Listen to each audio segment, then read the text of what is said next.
Hello, and welcome to Messy Mondays, where healthcare admin gets real, one mess at a time. This is BCN. I'm Brittany, I'm Satasha.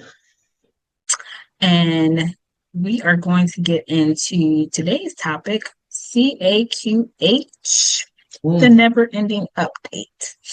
right. Yes, yes, yes, Right. yes. So let's get into it. So you are not alone. The never ending CAQH update is practically a rite of passage for anyone involved in provider credentialing. Um, we're going to talk about why it's endless and what you can do to manage it. Let's get into it. Let's. This ties into our last week's conversation about recredentialing. Um, Updating your CAQH is essential. Absolutely essential. Frequent reattestations are required. A CAQH requires providers to update or reattest, excuse me, every 120 days, so which is about every 4 months, um, even if nothing has changed. Even if nothing has changed, you still have to update your CAQH. Health plans requests they may prompt updates if something looks out of date or if they're requesting info outside of your reattestation cycle. So just be mindful. Don't ignore those notifications you get from CAQH. Need to update that if you get a notification, even if it's before the reattest date. Absolutely. And like we talked about last week, how in your re-credentialing, your validations, a lot of times they're looking for the small stuff like your insurance or your licensure. It's a great place to make updates to your service location, your mailing address, your credentialers information, your office manager. Again, not all insurances use it, but a lot of insurances use it along with your NPPS profile. So those things need to match back and forth so that when insurances are pulling up your MPI or pulling up your CAQH number, they have the right information when they're trying to verify you as a provider or your practice that you are currently running. So making sure that it stays updated and you're reattesting those 120 days, put it on a calendar is very important because if your information isn't showing right on either system, the NPPS or the CAQH, insurance companies will notify you and say, hey, you need to get your stuff together because your information is not, and we couldn't pull your information and you have so many days to correct it. Um, I know Caroline worsen, but they do send notifications every 90 days saying, hey, you need to go reattest. Hey, it's time for you to reattest. I don't know why that's the one thing in the world that they can get right, but that's something that they do. That's something that they do. They do send you a 90-day notification like, hey, you're at day 90, go reattest your CAQH profile because insurances consistently use that profile to keep up with you. Mm-hmm. Mm-hmm. Yeah. And then worry about two system glitches or incomplete profiles.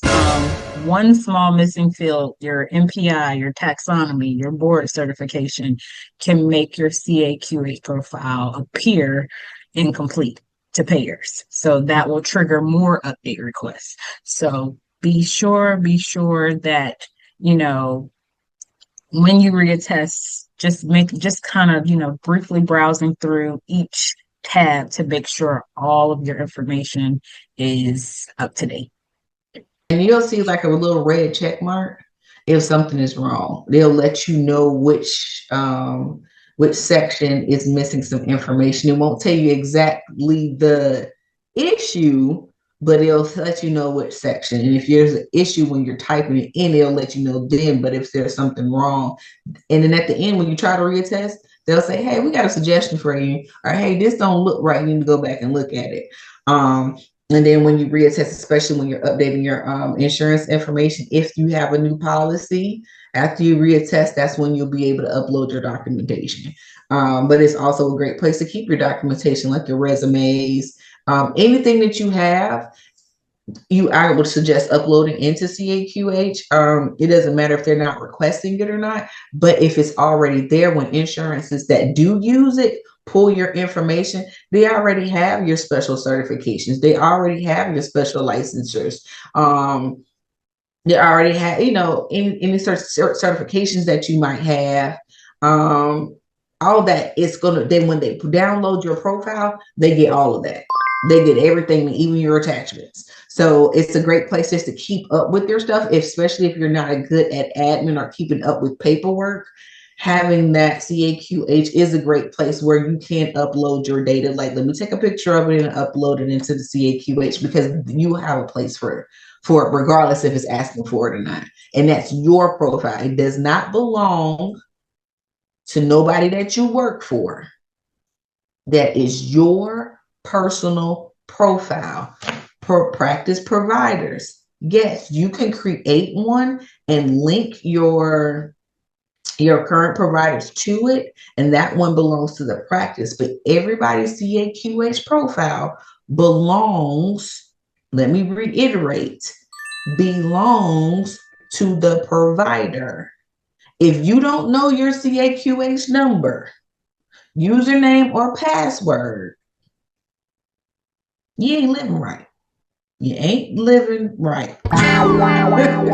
You might want to go get that, and because you want to have that follows you forever. That will be your number forever. It does not change. So please, please, it's they tell you not to give out the username and the password, but you know, that's your business, what you do. But just make sure that you are able to log in and change and modify and do things, you know, do not have access to that. We strongly stress that to you all providers. Make sure you have access to your CAQH, your NPPES, all things like that. You need to make sure that you have access to those things, not just the group you're with or the credentialing person you're with. That's not their responsibility. That is your responsibility as a provider to make sure you have those important logins and usernames and passwords. Absolutely. Um, absolutely. So we Absolutely. offer CAQH maintenance as part of credentialing support. So you can contact us down at the link below. And this was another Messy Monday. Yep, it was another messy Monday. So that wraps it up for today, people. We tackled some hard truths and some new information. So remember, it's always about improving, learning, and becoming a better practice provider. Learning what's best for you, your practice, and your patients. If you found it helpful, don't forget, like she said, share, share, share, and join us next Monday for more insights on different topics that come with running your own practice or just being a provider. We'll always give tips about how to tighten up your practice game. Until then, keep it cute, keep it ethical, and take care of your patients. Bye. Bye.